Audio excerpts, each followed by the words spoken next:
And now, another informative video from the NASA archives.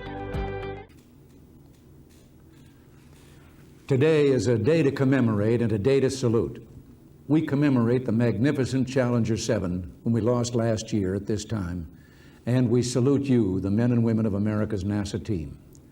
America will never forget that terrible moment a year ago when our elation turned to horror and then to grief and pain.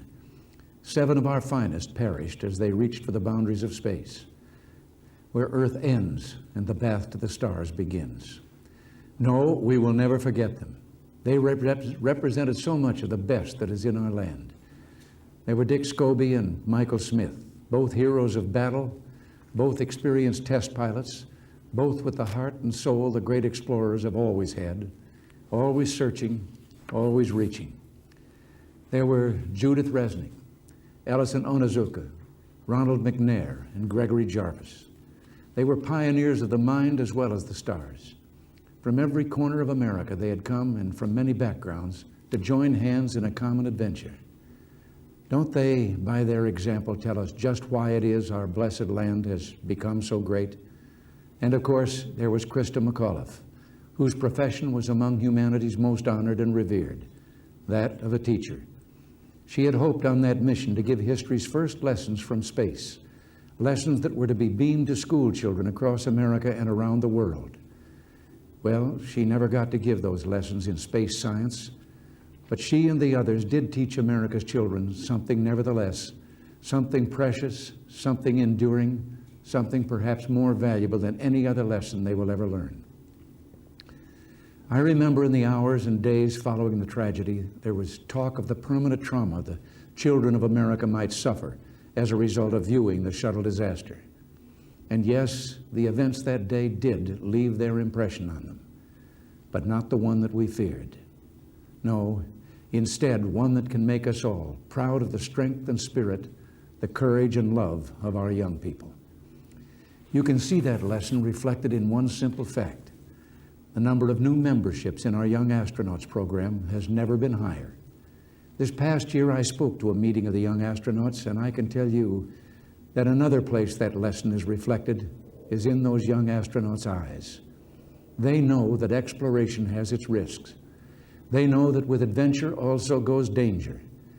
They know all this, but they also know something far more important, something about the spirit and sense of joy that have kept man reaching through the ages to grasp for the limits of his universe and beyond that.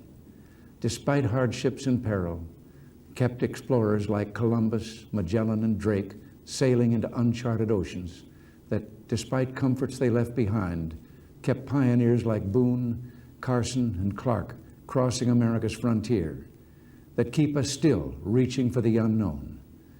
Christa McAuliffe and all the magnificent Challenger 7 taught this lesson of courage, spirit, and love to America's children. And now it's for all of us to learn the lesson from them. This has been a year of careful self-examination at NASA. Under the able leadership of Jim Fletcher, you've moved quickly to implement the recommendations of the Phillips Task Force and the Rogers Commission, and have just completed a broad and important reorganization. Everyone in the NASA team has again shown their dedication, their commitment to excellence, and now NASA has begun to resume its forward progress. This year we mark the 3rd decade of space exploration. In those 3 decades, with NASA in the lead, mankind has received images from the outer reaches of our planetary system, sampled the climate of Mars, learned new and undreamed of truths about our own planet, and landed a man on the moon. In the next 3 decades, NASA will again lead in mankind's dreams. In just 2 years, Voyager 2 will pass Neptune and unlock for us the secrets of that distant brother to our own Earth. By the end of the next decade, the Galileo orbiter and probe will tell us more than ever before about Jupiter, and the Hubble Space Telescope will be in orbit, looking into deep space, helping us understand the creation of solar systems like our own. And in an international project, the Ulysses probe will teach us more about the sun. These unmanned projects are the scouts for manned space travel of decades to come. In the next decade, we in America will continue man's personal adventure into space. You will soon be starting development on the space station to have it ready by the mid-90s. The space station will be our gateway to the universe, our foothold in outer space, the keystone of our space program.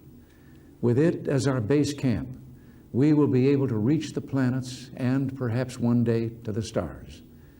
We hope our friends and allies will join us in this great adventure. But that's not all you'll be doing in the decade and more to come. Here at home, you'll be shrinking the Earth as humanity never before dreamed. You will be developing a space plane so that one day ordinary travelers can take off on the east coast of the United States and land in Japan a little over 2 hours later. And one other thing. In the next decade, we will build and fly a new space shuttle. For me, this is a special commitment. In the first moments of grief and shock, the bereaved families of the crew urged us to carry on and keep the space program moving forward. We owe it to them and to those whom we, too, lost to do just that. Now, I know that voices have been raised from time to time saying, oh, yes, it's exciting and adventurous, but does it have any practical value to justify its costs? Well, the answer to that question is a resounding yes. Perhaps we've been derelict in not doing more to make known the literally thousands of human-oriented technological developments that have spun off from the program and which will affect all our lives and the lives of our children and our children's children. There's every reason to believe these spin-offs will become of tremendous value. Already they include life-saving technologies like the programmable heart pacemaker, the CAT scanner, and life-saving fireproof vest for firemen. Space spin-offs have made drinking water safer for communities in developing countries. Technology from the lunar rover now makes it possible for paraplegics to drive automobiles and drive them safely. Our automobile engineers in Detroit are using lightweight, super-strong, plastic-like materials, outgrowths of space program technology, to reduce the weight of cars. For consumers, that means more miles per gallon. And in the future, the space program will be making materials in space where we can manufacture in 1 month's time life-saving medicines that would take 30 years to produce here on Earth. I understand that a project is now being developed to pass on to all Americans specific knowledge of this aspect of the space program. The United States Space Foundation, a nonprofit educational foundation, is preparing a series of TV and radio public service statements so that all Americans will be aware of these achievements and how they will benefit all of our lives. I think this is a worthy effort. Yes, whether it's in the exploration of space or the applications of space research here at home, the future to which you are leading us is bright. The challenge that you're shouldering for all mankind is one that we cannot turn away from. We owe it to our children and their children and generations beyond. We owe it to ourselves. We owe it to those who, with all their love and joy and courage, taught us again just 1 year ago today that mankind's reach must exceed its grasp, or what's a heaven for? Thank you all. God bless you.